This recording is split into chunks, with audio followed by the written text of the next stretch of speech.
Mbak Flora Aurelia. Halo Mbak Flora. Gabung sama kita Mbak Flora. Iya, Bu. Ya, oke. Jadi apa bedanya Mbak Flora? Eksperimen akan diulang lagi?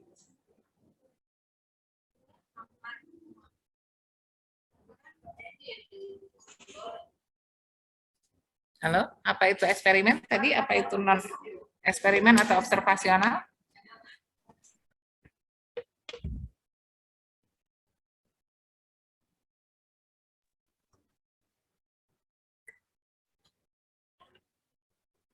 Halo Flora. Apa itu eksperimen, apa itu non eksperimen?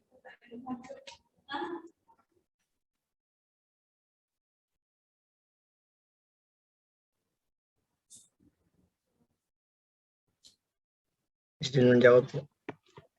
Boleh Mas Pratama?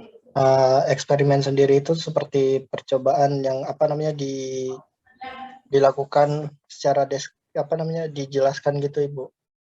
Pokoknya kayak percobaan apa yang harus dilakukan untuk penelitian tersebut gitu Bu. Ya. Hanya buat jadi rancangan.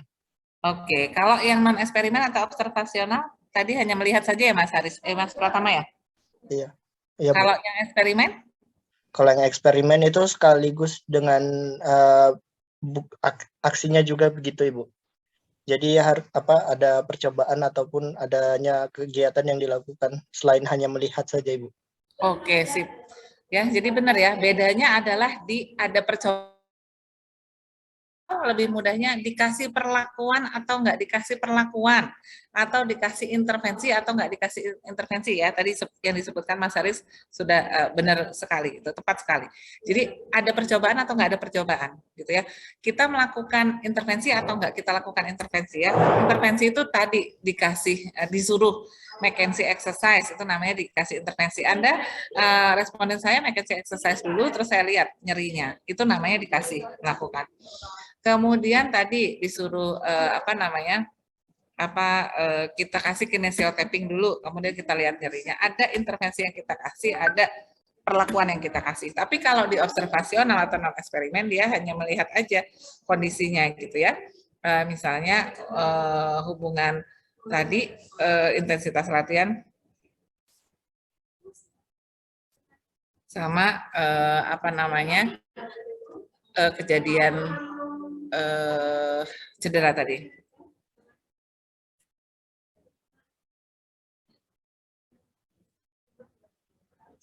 Sampai sini bisa dipahami atau masih ada yang mau didiskusikan?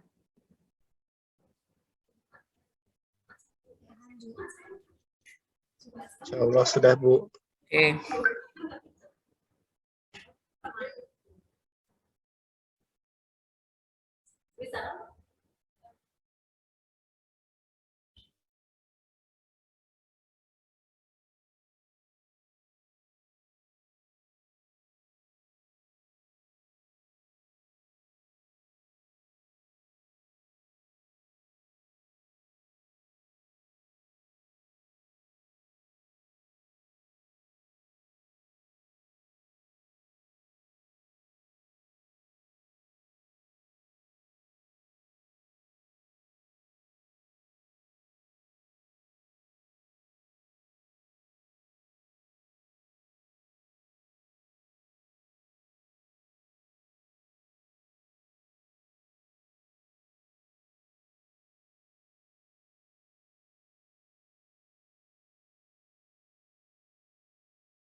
Oke, kita lanjut ya. Berarti kita bahas satu-satu. Tadi udah bisa membedakan mana yang observasional, mana yang eksperimen. Nah, sekarang kalau kita nggak mau ngasih percobaan, kita nggak mau ngasih perlakuan, kita hanya mau melihat apa adanya.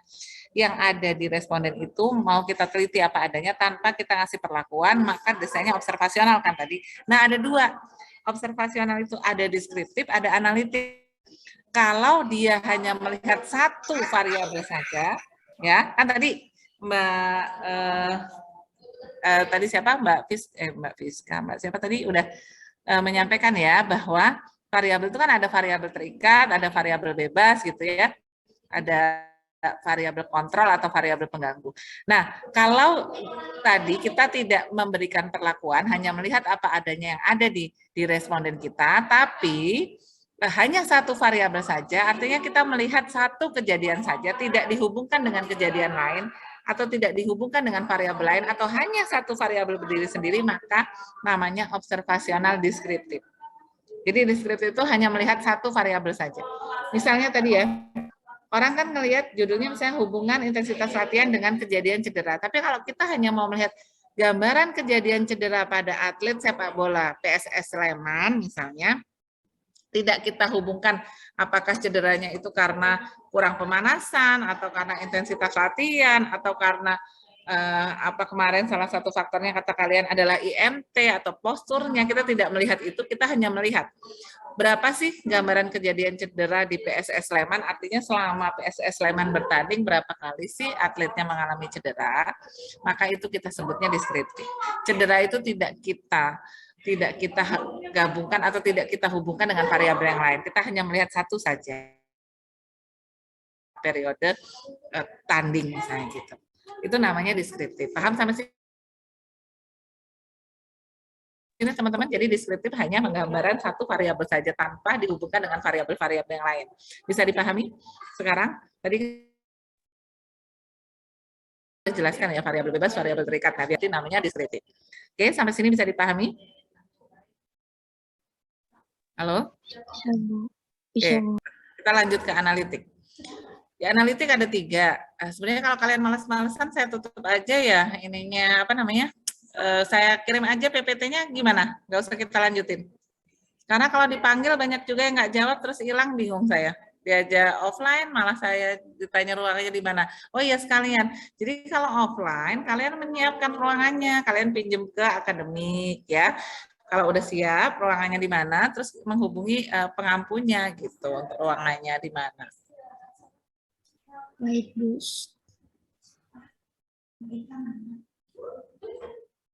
Oke, mau kita lanjut atau dicukupkan aja? Lanjut, Bu. Lanjut, Bu. Oke. Yang kedua, kalau tadi deskriptif kita hanya melihat satu variabel saja, yang analitik kita menghubungkan lebih dari satu variabel ya, minimal ada 2 variabel yang kita lihat hubungannya, atau kita lihat perbedaannya, atau kita lihat pengaruhnya gitu ya. Jadi di 2 atau lebih variabel. Jadi kita melihat 2 atau lebih variabel. Jadi tidak berdiri sendiri. Kalau tadi kita kan melihat gambaran kejadian cedera pada atlet PSS Sleman selama periode bertanding 2022 misalnya. Jadi selama tahun 2022 berapa orang sih atlet dari PSS Sleman yang mengalami cedera, cederanya ringan berapa orang, cedera berat berapa orang gitu. Tapi kita tidak ngasih tahu, tidak kita coba hubungkan apakah cederanya karena kurang pemanasan atau cederanya karena misalnya intensitas latihannya yang terlalu latihan terus gitu ya, atau karena kejadian yang lain, itu kita nggak teliti gitu.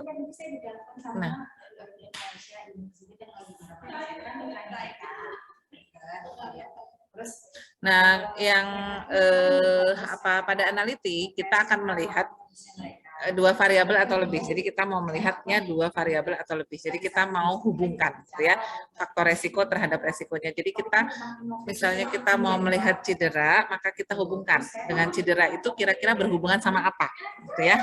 Misalnya hubungan cedera, hubungan intensitas latihan dengan cedera, hubungan semua faktor resiko cedera itu bisa kita teliti menjadi analitik. Paham sampai sini ya? Kalau analitik berarti menghubungkan 2 atau lebih variabel. Kalau yang deskriptif hanya memberikan gambaran satu variabel saja. Baik, Bu.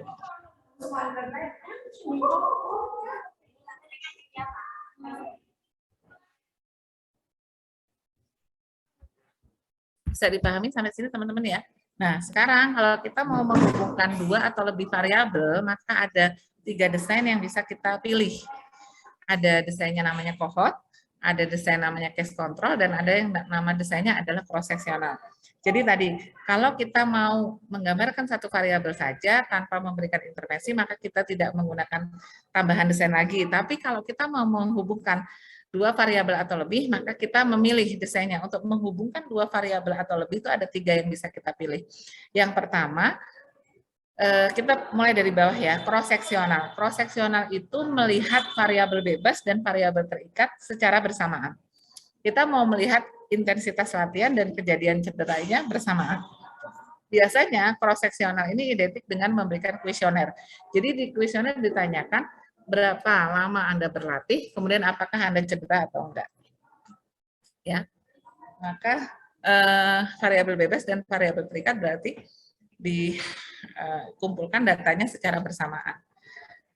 Paham sampai sini untuk yang cross-sectional. Jadi kalau cross-sectional identik dengan penelitian-penelitian yang menggunakan kuesioner, kemudian variabel bebasnya sama variabel diteliti bersamaan. Jadi biasanya kita tanya berapa lama Anda duduk dalam sehari mengikuti kelas online, terus apakah Anda menderita misalnya nyeri leher atau enggak, gitu ya. Selesai. Gitu. Variabel bebasnya dapat datanya, variabel terikat dapat datanya. Oke, sampai sini bisa dipahami? Bisa, Bu. Ya, kalau ada yang ditanyakan langsung aja ya, maksudnya Bu, yang bagian ini saya kurang paham. Nah, yang kedua case control. Jadi gini, kalau kita ngambil penelitian secara bersamaan variabel bebas sama variabel terikatnya, kadang-kadang salah satu variabel mungkin bisa jadi terambil, datanya bisa jadi enggak. Misalnya kan kita punya hipotesis nih, ada hubungan antara intensitas latihan dengan kejadian cedera misalnya gitu. Pas kita kasih kuesionernya, satu, apakah berapa lama Anda latihan, sekian, apakah Anda cedera atau enggak gitu misalnya. Hampir semua nggak pernah cedera gitu. Padahal kemarin di konsep variabel salah satunya adalah harus ada variasi ya. Jadi nggak boleh kalau kita neliti, penelitian itu data yang kita kumpulin nggak ada variasinya kan nggak boleh. Jadi kalau ada yang cedera harus ada yang nggak cedera atau sebaliknya. Kalau konsep variasi tadi, kalau konsep tadi tidak terpenuhi, tidak ada variasi, maka dia tidak bisa disebut sebagai variabel. Jadi variabel itu harus bervariasi. Itu harus dipahami dulu. Nah, tadi kalau kita neliti sesuatu hal bersamaan, mungkin nggak ada salah satu yang nggak terambil datanya, mungkin nggak teman-teman? Menurut teman-teman mungkin nggak? Mungkin, Bu. Mungkin.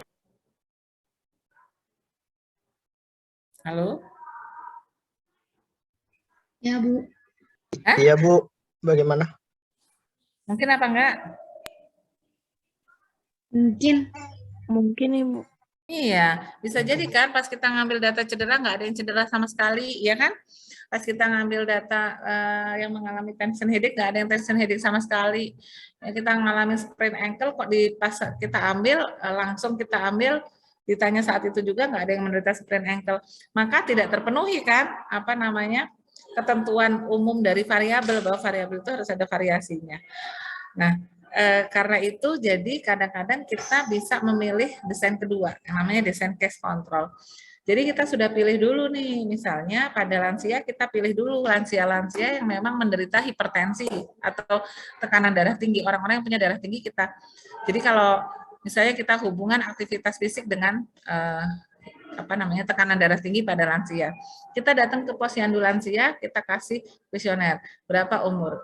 Apakah Bapak biasa senam, misalnya apakah Ibu biasa senam, ya atau tidak, aktivitas fisiknya apa aja, kemudian berapa tekanan darahnya. Nanti kalau yang dapat tekanan darahnya semuanya hipertensi semua, nggak ada variasinya, atau sebaliknya nggak. Supaya kita memastikan variabel kita ada variasinya, kita juga bisa memilih desain case control namanya. Jadi kita buat dulu siapa kasusnya, orang yang hipertensi. Jadi kita cari dulu orang yang hipertensi ada berapa, orang yang nggak hipertensi ada berapa. Gitu ya. Jadi kita masuk ke lansia, kita tanya, di sini ada yang hipertensi? Nggak ada. Yang nggak hipertensi ada nggak? Ada. Oke, kita butuh 10 orang. Yang hipertensi ada berapa? Ada 20. Berarti dari 20 kita ambil 10 orang. Kemudian yang nggak hipertensi ada berapa? Ada 10. Oke, berarti yang nggak hipertensi kita ambil 5 orang misalnya gitu ya. Jadi kita dapat 5 orang ya. Yang dari 20 yang hipertensi kita ambil 5 orang, dari 10 yang tidak hipertensi kita ambil 5 orang karena kita butuh respondennya 5 orang. Nah, baru kita tanya masing-masing, baik yang hipertensi maupun yang tidak hipertensi, kita tanya bagaimana aktivitas fisiknya selama ini gitu ya. Sehingga dengan kita mengambil desain case control, kita tidak kehilangan konsep variabel, kita tidak kehilangan variasinya karena variasinya udah kita buat. Kita langsung buat nih, kita langsung pilih nih. Orang yang hipertensi kita pilih 5, kita ambil 5, orang yang nggak hipertensi kita ambil 5 supaya semuanya keambil gitu. Paham sampai sini yang case control? Jadi membuat desain penelitian dengan membagi berdasarkan kelompok kasus dan kontrol ya, yang hipertensi menjadi kelompok kasus, yang tidak hipertensi menjadi kelompok kontrol, yang kemudian baru kita lihat faktor resikonya, aktivitas fisiknya selama ini apa. Paham sampai sini case control? Paham, Bu. Sama loh, kalau nggak paham Kalau desain paham. nggak bisa ngelakuin penelitian bingung. Oke. Yang kedua kohort. Nah, kalau kohort ini, jadi kita nanti satu slide aja udah cukup, asal kalian paham satu slide udah cukup. Slide yang lain hanya memperkuat aja satu-satu. Jadi yang analitik yang pertama ya adalah kohort ya. Kohort itu penelitian dengan pendekatan time series ya, atau pendekatan waktu nih ya, kohort ya. Kohort itu pendekatan waktu. Jadi dia mengikuti waktunya ke depan atau ke belakang gitu ya. Jadi studi kohort itu adalah sebuah studi penelitian dengan melakukan pendekatan waktu untuk melihat resiko faktor resiko terhadap resikonya. Jadi gini, kalau kita mau melihat misalnya gini, pengaruh merokok. Merokok itu kan salah satu resiko terjadinya kanker paru ya, terhadap kanker paru. Nah, kalau kita melakukan pendekatan cross-seksional, kita ambil aja sampel semua bapak-bapak yang lagi di jalan itu, kita tanya bapak merokok atau enggak, kemudian bapak kanker paru atau enggak, gitu ya. Itu namanya cross-seksional. Atau kita pilih bapak-bapak yang sudah pasti kanker paru dan tidak kanker paru, terus kita tanya dia merokok atau enggak. Lah kalau kohort kita ada 2. Ada yang kita sebut kohortnya prospektif, dan ada kita sebutnya kohortnya retrospektif. Prospektif itu dan kita ikutin apakah terjadi akibat yang menjadi faktor resikonya atau tidak. Lah kalau retrospektif kebalikannya, kita mulai dari kasusnya baru kita lihat faktor resikonya ada atau enggak gitu ya. Jadi kalau kita bicara prospektif, kalau kita bicara hubungan perokok dengan kejadian kanker paru, kalau kita bicaranya kohortnya prospektif, berarti kita harus cari orang yang merokok dulu. Kemudian kita ikutin 10 bulan, 1 tahun, 2 tahun, 3 tahun, 4 tahun, kemudian apakah dia kena kanker paru atau enggak. Itu yang kita sebut kohort. Jadi kita ikuti terus orang itu. Apakah faktor resikonya terjadi atau enggak. Karena dia merokok kan, dan merokok itu kan faktor resiko terjadinya kanker paru ya. Kita mau meneliti hubungan merokok dengan kejadian kanker paru, kita ikutin nih perokok nih. Nanti setahun, 2 tahun, 3 tahun, 4 tahun ke depan dia kanker paru atau enggak. Ini sebenarnya penelitian yang paling ideal ya. Jadi kita tahu kan jelas, oh terjadi, oh enggak gitu ya. Setelah 5 tahun itu kita tahu. Tapi bayangin untuk mengikuti seorang responden selama 5 tahun kan tentu bukan hal yang mudah ya, secara dana, secara biaya, secara waktu. Kalian kalau mau penelitiannya seperti ini, yang lain temannya lulus, kalian nggak lulus ya, karena mau ngikutin gitu ya. Maka penelitian ini bagus tapi tidak disarankan, terutama untuk mahasiswa yang ngambil studinya kohort yang prospektif karena ngikutin. Nah, bagaimana dengan yang kohort retrospektif? Kalau tadi kohort prospektif berangkat dari merokoknya dulu, diikutin orang yang merokok, terjadi kanker paru atau enggak. Kalau retrospektif ditariknya ke belakang, bukan ke depan. Jadi dicari orang yang kanker paru dulu. Dia kanker paru, terus ditanya dulu dia ngerokok apa enggak. Lebih mudah kan berarti nyari orang yang kanker paru terus ditanya dulu dia merokok atau enggak, daripada nyari orang yang merokok terus diikutin 2 tahun 3 tahun lagi apakah dia kena kanker paru atau enggak. Nah, kemudian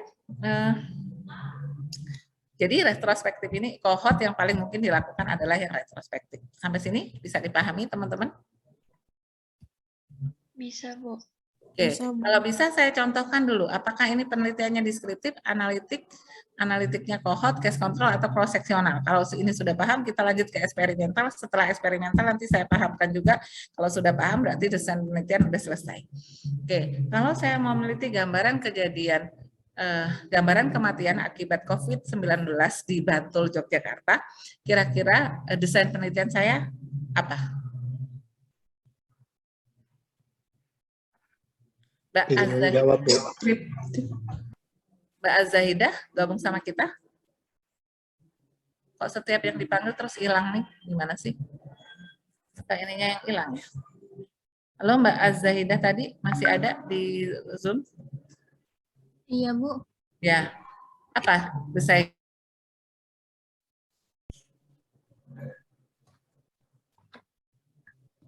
Gimana, Bu, pertanyaannya, Bu? gambaran kejadian angka kematian akibat COVID-19 di Kabupaten Bantul 2020. Kira-kira desain penelitiannya apa yang tepat untuk penelitian saya?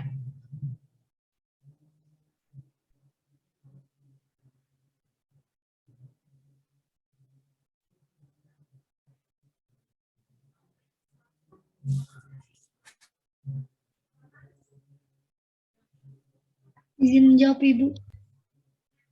Mbak Zaidah dulu, silakan Mbak Zaidah. Tinggal pilih. Saya tunggu.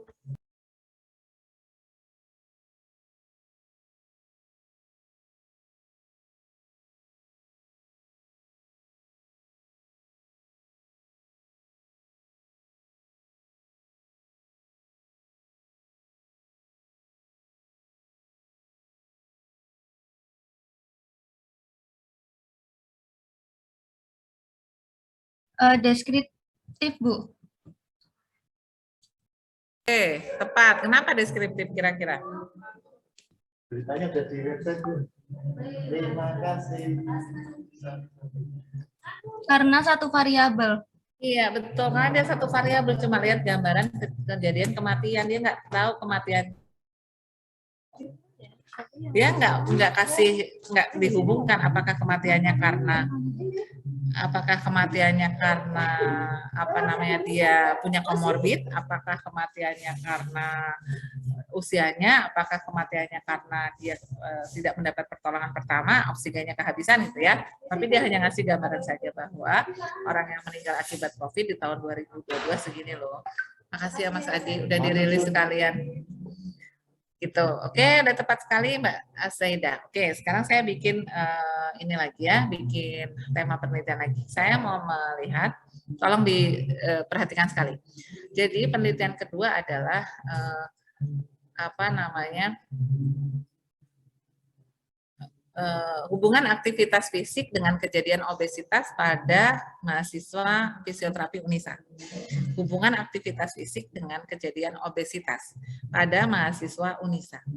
Saya kasih kuesioner ke mahasiswanya, terus saya tanya apa aktivitas fisiknya selama ini, kemudian berapa berat badan dan berapa tinggi badannya, untuk saya tentukan apakah dia obesitas atau enggak. Oke, dari desain ini kira-kira apa yang cocok? Penelitian ini cocoknya menggunakan desain apa? Silahkan. Izin menjawab, Bu. Boleh Mas.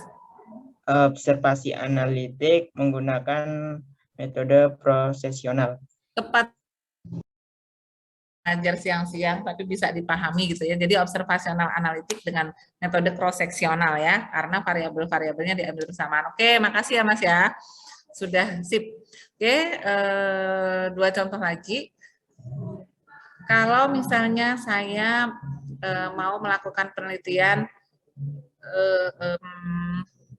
pengaruh senam diabetes ya terhadap kejadian hubungan atau pola makan ya, hubungan pola makan dengan kejadian hubungan pola makan dengan dengan kejadian diabetes ya pada lansia misalnya gitu. Kemudian saya pilih lansia yang diabetes 10 orang, kemudian yang tidak diabetes 10 orang. Dari 20 orang ini baru saya cek pola makannya, kira-kira desain saya apa? Mbak Hafizah, boleh? Sudah buka? Iya, Bu. Ya, silakan. Analitik bagian case control, Bu. Ya, oke, sip. Oke, kalau udah bagus ya. Saya tidak perlu terangin case control itu apa, berarti Mbak Hafizah udah paham banget. Oke, sekarang kita lanjut. Kalau saya mau meneliti misalnya pengaruh pengaruh Saya malah bingung yang mau bikin soal. Bikin soal pengaruh oh iya. Pemberian ASI eksklusif misalnya dengan kejadian stunting pada anak balita misalnya. Kemudian saya ikutin ibu-ibu yang baru punya balita, dia ngasih ASI eksklusif atau enggak. Kemudian saya lihat 5 tahun lagi apakah anaknya stunting atau enggak. Kira-kira apa sih? Saya ikutin terus ya, ibu yang baru punya bayi, terus dia menyusuinya eksklusif atau enggak, saya ikutin. Terus anaknya 5 tahun lagi diukur tingginya stunting atau enggak. Kira-kira desain penelitian yang cocok buat saya apa? Kohort, Bu. Menjawab, Bu. Ya, kohortnya yang mana? Menjawab, Bu. Kohort. Analitik Kohort, kohort. Bu. Ya, kohortnya yang mana nih? Yang retrospektif? Yang pertama, Prospektif, yang Bu. prospektif, Bu. Nah, yang prospektif. Oke, berarti sudah paham ya. Kalau misalnya anak stuntingnya dulu, ibu-ibu punya anak stunting nih, datang ke posyandu 5 tahun anaknya, pas dicek ternyata anaknya stunting. Terus kita tanya, ibu dulu waktu anak ini baru lahir sampai anak ini umur 6 bulan, ibu kasih ASI atau enggak? Nah, itu desainnya apa? Kohort retrospektif. Iya, kohort retrospektif. Oke, berarti observasional lulus semua ya. Udah paham ya. Desain observasional kalian paham. Oke, sekarang kita masuk ke desain kedua ya. Desain eksperimental yang memberikan intervensi. Ada perlakuan yang kita kasih ke responden kita. Itu namanya eksperimental. Saya kurang satu lagi ya, sebenarnya ada kuasi, dan satu lagi ada yang namanya pre-eksperimen. Sini aja. Jadi ada pre-eksperimen.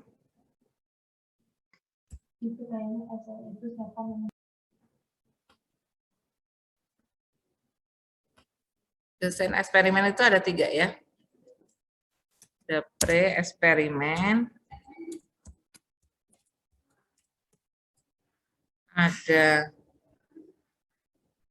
kuasi eksperimen, ada true eksperimen. Jadi tadi ya kalau kita ngasih intervensi misalnya dikasih McKenzie exercise, jadi apa namanya respondennya suruh melakukan McKenzie exercise, itu namanya eksperimen. Respondennya dikasih kinesiotapping, itu namanya eksperimen. Respondennya disuruh minum jamu gitu, itu namanya eksperimen. Respondennya disuruh makan obat herbal gitu, pengaruh atau enggak nanti sama nyeri dysmenorrhea, itu namanya eksperimen ya. Jadi eksperimen itu yang ada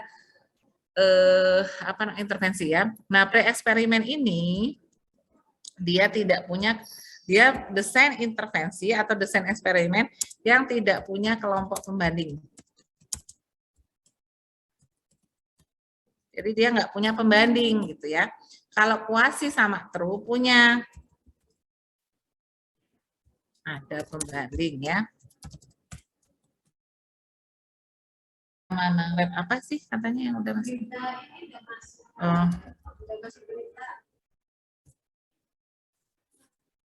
Ada pembanding. Cuma bedanya, saya tulis dulu. Kalau kuasi, sampelnya tidak diacak. Kalau true eksperimen, sama-sama punya kelompok pembanding, tapi sampelnya diacak. Sebenarnya di slide saya paling bawah ada, cuma dia lebih enggak, kata-katanya nanti mungkin lebih mudah dipahami ini dulu. Nanti kalian tinggal baca slide-nya. Nanti ada gambar-gambar desainnya. Jadi di sini ada tuh, ada ya. Nanti case control eksperimental. Nah ini ada. Nah seperti ini ya pre-eksperimen. Nanti kalian akan memahami ini kalau kalian sudah paham yang saya terangkan. Kita ke terangan saya dulu.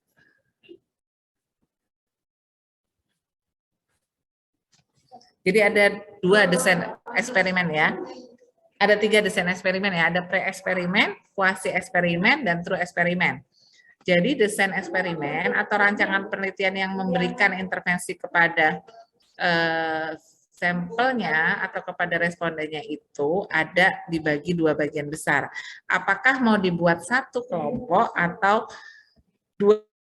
Ibu yang dimaksud satu kelompok, apa yang dimaksud dengan 2 kelompok? Jadi gini, kalau kita mau melihat ya, misalnya gini, kita mau ngasih minum obat diet aja bayangannya ya. pengaruh obat diet terhadap penurunan berat badan ya. Untuk melihat apakah obat diet kita ini manjur atau enggak, kan kita harus melihat penurunan berat badannya. Nah, untuk melihat keberhasilan penurunan berat badannya bisa dengan dua cara. Bisa dengan satu kelompok, orang yang sama kita suruh minum obat diet untuk melihat apakah turun atau enggak. Tentu dia harus diukur dulu berat badannya sebelum dia minum kan. Jadi orang yang sama sebelum dia minum diukur berat badannya, terus dia minum obat diet, habis minum obat diet. Bukan. Kaget. Kayaknya di sana punya tuh. Nah, terus sesudah dia minum 1 bulan dia diukur lagi berat badannya. Baru kita tahu apakah obat diet ini apakah obat diet ini benar-benar ada pengaruhnya terhadap penurunan berat badan, ya kan? Itu kalau satu kelompok. Jadi kalau satu kelompok itu kita membandingkan intervensi kita itu dengan orang yang sama tapi diukur sebelum dikasih intervensi dan sesudah intervensi, itu namanya satu kelompok. Sebentar itu habis charger habis. Dicolokkan ya Mbak? Masuk lagi aja. Ya Mbak Ika mau presentasi bahasa Inggris luar biasa. Aku dukung Mbak Ika. Apa perlu berangkat ke Malaysia? Sarjana Inggris. Buat belajar bahasa Inggris. Presentasi. Ada main?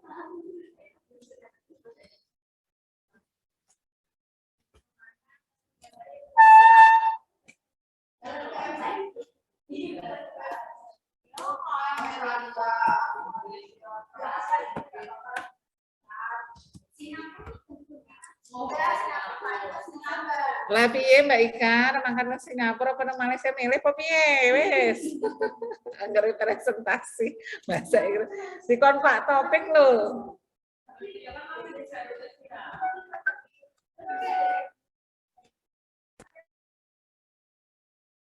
Oke, saya sudah pasang lagi anunya ya. Sorry ya ini tadi malah bercandain temen di kantor. Oke. Jadi tadi ya pre-eksperimen itu satu kelompok. Maksudnya satu kelompok itu ngukurnya untuk ngukur intervensinya itu sebelum sama sesudah itu. Nah, kalau yang dua kelompok ngukurnya yang satu suruh minum obat diet, yang satu enggak. Itu kan dua kelompok. Untuk melihat obat ini ada fungsinya enggak? Orang yang sama-sama obesitas, satunya dikasih obat diet, satunya enggak.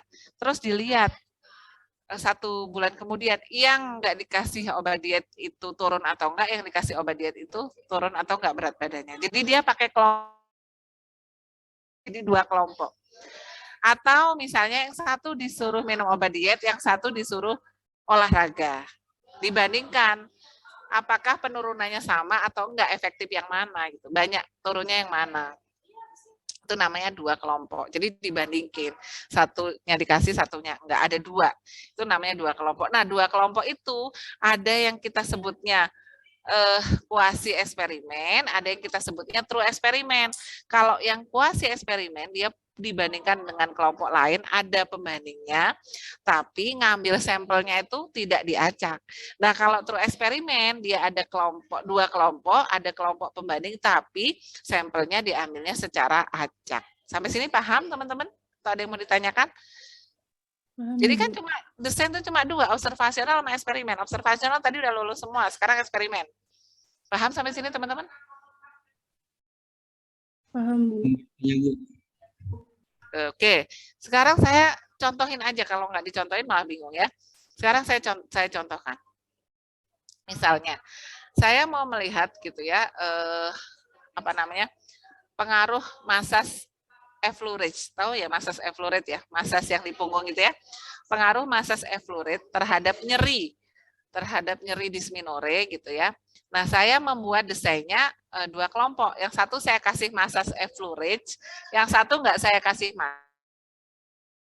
Apakah nyeri dysmenorrhea-nya turun atau enggak setelah 2 jam atau 3 jam, atau enggak enggak apple to apple ya, satunya masa satu enggak. Atau gini, saya mau melihat kan sebagian besar orang bilangnya untuk menurunkan nyeri itu dengan minum kunyit asem. Tapi ada sebagian yang bilang lebih enak menurunkan nyeri itu dengan minum Kiranti. Ini yang cowok-cowok anggap aja tahu ya. Nah, terus saya mau melihat nih pengaruh kunyit asem terhadap penurunan nyeri atau pengaruh Kiranti, merek dagang Kiranti. Jadi yang satunya di kunyit asemnya dibuat tukang jamu gitu ya, satunya kunyit asemnya dalam bentuk Kiranti, itu mau saya lihat pengaruh kunyit asem terhadap penurunan nyeri atau perbandingan kunyit asem yang dibuat sendiri atau yang murni dan kunyit asem kemasan terhadap penurunan nyeri. Berarti kan ada dua kelompok nih, yang satunya saya suruh minum Kiranti, yang satunya saya suruh minum kunyit asem, kemudian saya lihat nyerinya setelah 2 jam minum kunyit asem dan setelah 2 jam minum Kiranti. Kemudian saya bandingkan nyerinya. Sampelnya saya ambil secara acak, berarti desain penelitian saya apa kira-kira? Boleh? Eksperimen. True eksperimental, Bu. Eksperimen. Iya, berarti udah paham semua. Maka kalau kalian membuat judul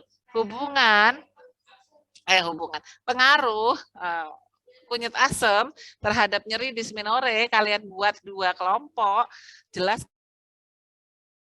atau true. Tinggal apakah besok ngambil sampelnya itu mau kalian acak semua prodi fisioterapi dari semester 1 sampai semester 7 terus diajak diambil, atau enggak kalian acak. Saya hanya khusus ngambil semester 1.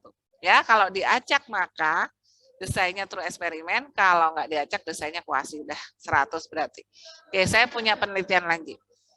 Saya mau meneliti pengaruh McKenzie exercise ya. McKenzie exercise terhadap LBP. Nyeri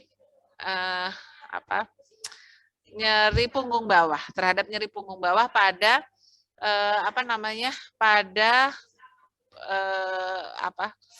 penjahit ya. Saya mau lihat McKenzie exercise terhadap nyeri punggung bawah pada penjahit ya, kan dia duduk terus gitu. Nah, saya mau ukur sebelum saya kasih McKenzie exercise berapa sih skor nyerinya gitu ya. Dia penjahit yang mengalami LBP ini saya ukur nyerinya berapa. Kemudian saya kasih intervensi McKenzie exercise selama 1 minggu. Setelah selesai dia melakukan terapi McKenzie exercise, saya ukur lagi nyerinya sekarang jadi berapa untuk duduk gitu ya. Kira-kira apa desain yang saya buat? Eksperimen. Bu. Betul, karena saya melihatnya pada kelompok yang sama. Penjahit yang saya lihat kan orang yang sama yang saya ukur sebelumnya, saya kasih intervensi, kemudian saya ukur lagi. Oke. Saya mau melihat pengaruh senam DM terhadap kadar insulin pada lansia. Ya, pengaruh senam DM terhadap kadar insulin pada lansia. Yang satu kelompok saya suruh diet dan saya suruh senam DM, diet DM gitu ya. Yang satu kelompok saya suruh senam DM, tidak saya suruh senam DM, tidak senam DM, tapi diet tok. Yang satu diet dan senam DM, yang satu diet tok. Kemudian saya lihat perbandingan penurunan kadar insulinnya berapa sih antara 2 kelompok ini. Pengambilan sampelnya enggak saya acak. Kira-kira apa desain penelitian saya? Kuasi eksperimen, Bu. Eksperimen, Bu. Oke, berarti sudah paham. Oke, kalau enggak satu orang deh, ada yang punya gambaran mau bikin penelitian judulnya apa gitu, udah punya judul belum? Kemarin mungkin sudah masuk di kelas kecil terus diminta bikin judul, udah ada yang punya judul? Belum? Kelas kecil belum masuk, Bu. Oh, belum masuk. Oke, saya bikin judul satu lagi deh. Ini semua udah lulus nih, udah tahu semua, tapi coba saya buat satu judul lagi. Kalau ini sudah lulus berarti oke. Kita selesai sampai di sini.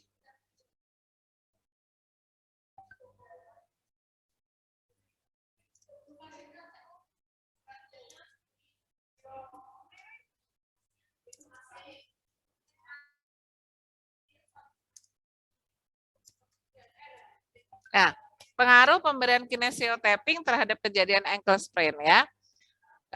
Ankle sprain itu kan nyeri ya, saya ukur nyerinya, ankle sprain-nya itu saya ukur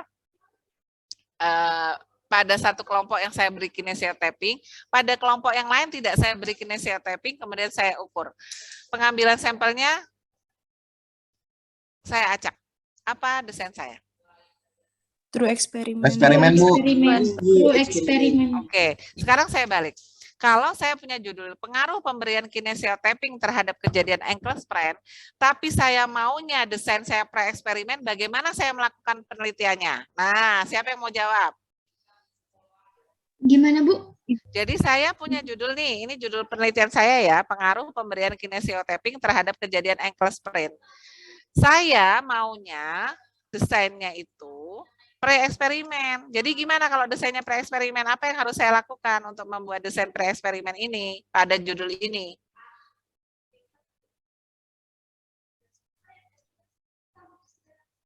Berarti saya cari orang yang ankle sprain, terus Mengevaluasinya. Terus mengevaluasi di pokok nyerinya, Bu. mengevaluasi nyerinya dengan cara Sebelum Tapping. diberikan Tapping. kinesiotaping sama setelah diberikan kinesiotaping. iya, betul. Berarti kalian sudah paham. Jadi tinggal judul apapun, balik lagi kalau kalian udah paham bikin desainnya, mau disuruh sama pembimbingnya. Misalnya kalian ajuin nih, Bu, saya mau bikin desainnya pre-eksperimen, nggak boleh. Bikin desainnya harus kuasi atau true. Kalian nggak nanya lagi ke pembimbingnya, kuasi itu apa sih, Bu? True itu yang gimana sih, Bu? Atau kalian nanya ke teman-teman, ini kok suruh pembimbing gue suruh ganti nih, nggak boleh pakai pre-eksperimen. Suruh pakainya true, apa sih true? Temannya juga nggak tahu. Nah, jangan gitu. Jadi, kalau kalian bisa memahami desainnya, tinggal bagaimana kalian akan melaksanakan penelitian. Karena desain penelitian ini tergantung dari si peneliti. Kalian boleh pakai pre-eksperimen, boleh pakai true eksperimen, boleh pakai kuasi, suka-suka kalian. Mana yang lebih memudahkan untuk kalian, gitu loh.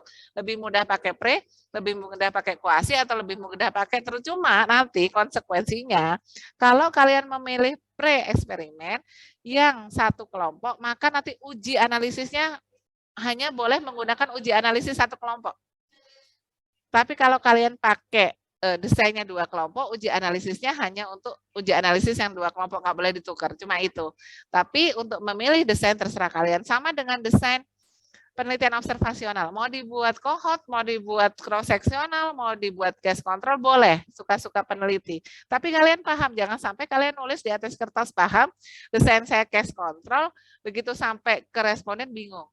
Kalau case control gimana ya cara ngambil? Ada yang mau ditanyakan?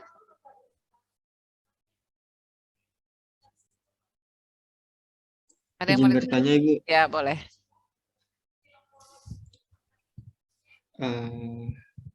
Untuk Mas Naufal ya? iya, Bu. Ya, silakan Mas. Saya masih kurang nangkep sih, Bu, di bagian kahot itu, Bu. Kan kahot tadi ada terbagi menjadi dua bagian ya. Betul. Nah, di bagian dua itu saya masih kurang nangkep, Bu. Ya, Mungkin Ibu jadi bisa ulangin ya, oke. Jadi kalau kita bicara kohort itu penelitian yang melihat sebab terhadap akibat dengan pendekatan waktu. Jadi kohort itu melihat sebab dengan akibat terhadap akibat, tapi melalui pendekatan waktu, itu mudahnya. Nah, kita bisa melihat kohort itu ada dua, ada prospektif atau dilihat dari sebab ke akibat ke depan, melihat ke depan, atau kita melihatnya retrospektif dari akibat dulu baru mencari sebabnya ke belakang bahasanya. Jadi ada dua, prospektif itu ke depan, retrospektif itu ke belakang. Jadi contohnya gini, pengaruh misalnya, pengaruh merokok misalnya terhadap kejadian kanker paru tadi yang saya contohkan ya. Kalau kita menggunakan kohort prospektif, maka kita bicara apakah akibatnya terjadi atau enggak. Pada konsep ini, maka perokok itu menjadi sebab ya. Maka kita ikutin orang yang merokok, kita ikutin terus setahun, bisa jadi dia kena kanker paru, belum kena berarti 2 tahun, 3 tahun, 4 tahun, 5 tahun kita ikutin sampai dia kena kanker paru untuk membuktikan hipotesis kita. Itu namanya kohort prospektif, diikutin ke depan. Dia punya faktor resiko merokok, kemudian kita ikutin apakah terjadi resikonya atau terjadi akibatnya dari merokok tadi, yaitu kejadian kanker paru. Atau kita balik, kohort yang retrospektif. Tadi ya, kalau kohort prospektif itu karena dia ke depan, kadang 1 tahun dia nggak kena kanker, kita harus nambah 2 tahun. 2 tahun nggak kena kanker juga, tambah 3 tahun, 4 tahun, 5 tahun nggak kena kanker juga, malah mati ketabrak mobil misalnya responden kita ya, udah kita hilang dana, hilang tenaga, responden kita hilang juga, dia belum kena kanker paru udah meninggal duluan, misalnya gitu ya. Jadi sangat riskan ya untuk metode kohort ini. Tapi metode kohort yang lain ada yang kita sebut retrospektif. Kalau tadi berangkat dari orang yang merokok, kalau retrospektif kebalikannya, kita berangkat dari akibatnya dulu. Kan kita mau meneliti pengaruh merokok terhadap terhadap kejadian kanker paru kan. Tadi kalau kita mulai dari sebab kan merokok dulu. Tapi kalau kita mulai dari akibat berarti kita cari orang yang kanker paru dulu. Lebih mudah. Jadi kita ke rumah sakit atau ke yayasan kanker, misalnya ke rumah sakit Darmais, kita tanya orang yang kanker paru. Bapak dulu Bapak ngerokok. Iya katanya, oh berarti benar, rokok menjadi resiko kanker paru. Tapi kita tidak perlu mengikuti. Kan kita udah cari orang yang kanker paru, terus kita tanya, Pak, Bapak dulu ngerokok enggak? Gitu. Itu namanya retrospektif. Jadi kalau prospektif, sebab dulu baru akibat. Kalau retrospektif, akibat dulu baru kita cari sebabnya. Sampai sini paham Mas Naufal? Halo Mas Naufal? Insyaallah paham, Bu. Oke, masih ada yang mau ditanyakan teman-teman? Sudah cukup bisa dipahami? Mohon maaf Ibu, suara Ibu terlalu kecil. Oh, terlalu kecil ya? Sudah full nih, kayaknya saya nyalain ininya. Sudah Bu. Udah, oke. Gimana teman-teman, masih ada yang mau didiskusikan atau ditanyakan terkait desain atau sudah cukup bisa dipahami? Kalau dari saya cukup, Ibu.